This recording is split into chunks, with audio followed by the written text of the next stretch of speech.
ஒரு மனுஷன் உட்காந்து கதறி கதறி கதறி அழுதுருக்காரு. எப்போ 2024 எலெக்ஷன் டைம்ல. 24க்கும் இப்ப நடக்கிற எலெக்ஷனுக்கு என்னடா சம்மந்தம் அப்படின்னு கேட்டீங்கன்னா, 2த்துக்கும் சம்மந்தம் இல்ல.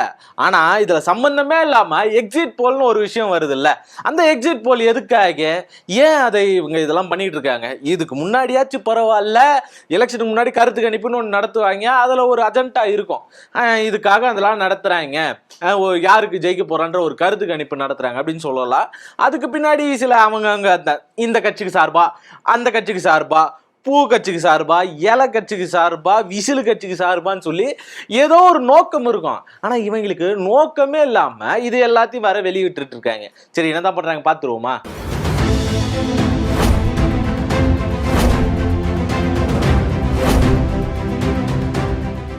வணக்கம் அன்பே தமிழ் சொந்தங்களே.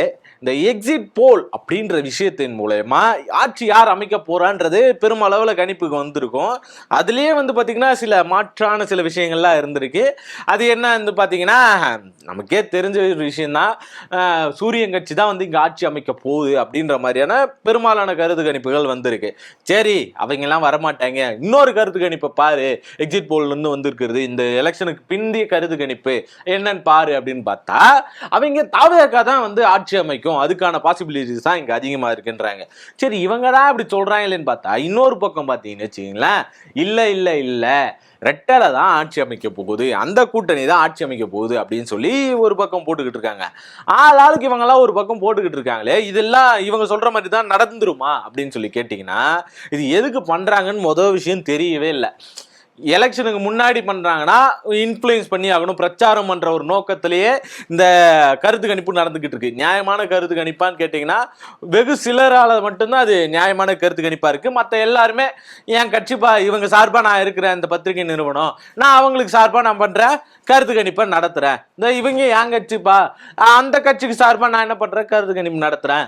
எடுக்கும் போது பரவலான தகவல்கள் வரும், அதை ஸ்பிளிட் பண்ணி கொடுக்கறதுல இந்த மாதிரியான தகவல்களை போட்டு வெளியே காட்டி அது மூலிமா ஓகே, இந்த சென்ட்ரலைஸ்டு மனப்பான்மையில் இருக்கவங்கள ஜெயிக்கிறவங்களுக்கு போட்டுருவோம், நம்ம ஓட்டை எதுக்கு வேஸ்ட் பண்ணணும் அப்படின்னு யோசிக்கிறவங்க இருக்காங்களே, அவங்க என்ன பண்ணுவாங்கன்னா, சரி இந்த கட்சி ஜெயிக்க போதே அதுதான் சொல்லிட்டு இருக்குதே, நம்பிக்கையான ஒரு பத்திரிகை, நம்ம தினம் பார்க்குறோம், இருக்கிற தகவல்லாம் பார்க்குறோம், இல்லை இந்த இது பார்க்குறோம், அப்போ இவங்க தினம் போடுறாங்க, இது எல்லாமே நல்லதாக இருக்கும், கரெக்டாக இருக்கும் அப்படின்னு சொல்லி ஒரு யோசனையில் இருப்பாங்க.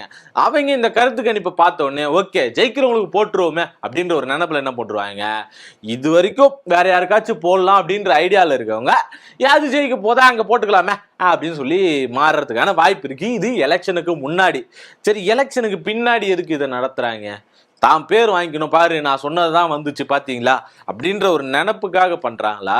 இல்ல பாருங்க, நாங்க எக்ஸிட் போலுக்கு அப்புறம், அதாவது தேர்தலுக்கு பிந்தைய கருத்து கணிப்பு நடத்திருக்கோம், நாங்க சொன்னதுதான் இங்க நடந்திருக்குது, அந்த நடப்பின் விதிப்படியில என்ன பண்ணோம், அடுத்த வாட்டி எலெக்ஷன் நடக்கும்போது பாருங்க நீங்க எங்க இதுக்கு கருத்து கணிப்பு நடத்தணும்னு சொல்லி இன்னொரு கட்சி அவங்க கிட்ட போய் கேட்கணும்னு சொல்லி நடத்துறாங்களா?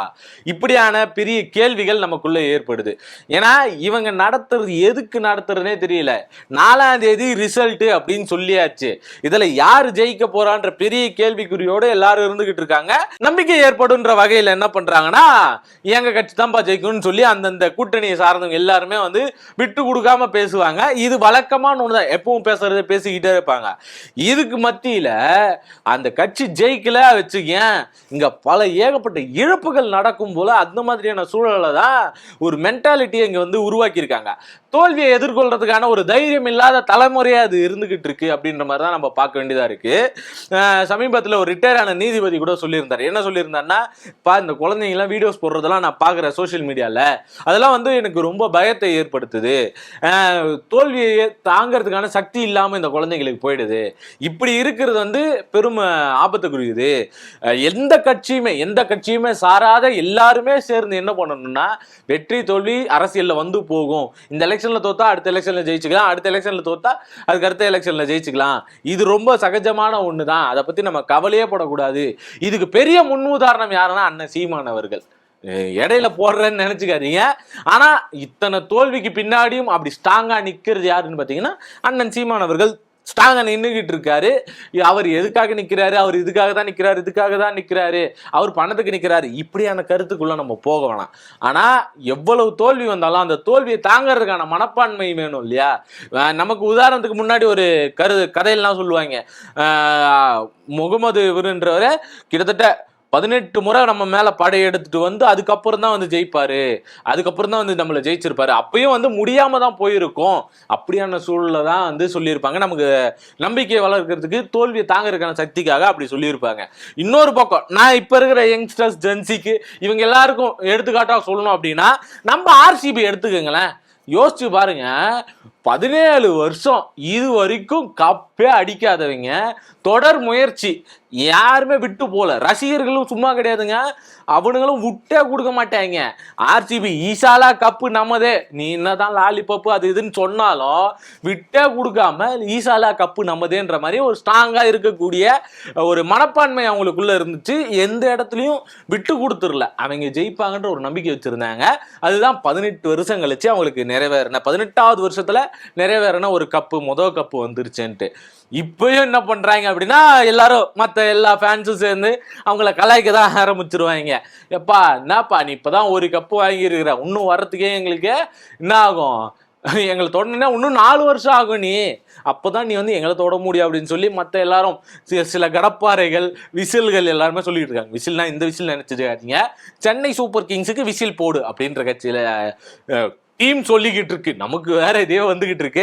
இப்படி இருக்கக்கூடிய இந்த சூழல்ல இந்த தோல்வியை தாங்கிறதுக்கான மனப்பான்மை இருக்கக்கூடிய எல்லா குழந்தைகளுக்கும் நம்ம வளர்த்துக்கணும். அதுக்கு உதாரணமா நீங்க இதெல்லாம் சொல்லி குழந்தைகளை வளர்த்து எடுத்தீங்கன்னா நல்லது. அதை விட்டுட்டு என் புள்ள பாருங்க விஜய் மாமாக்காக அடம் பிடிக்குதுன்னு சொல்லி அதை வீடியோ எடுத்து சோசியல் மீடியால போடுறது இருக்கு இல்லையா, அது எந்த வகையிலும் ஏற்றுக்கொள்ள தகாத ஒன்னாதான் இருக்கு.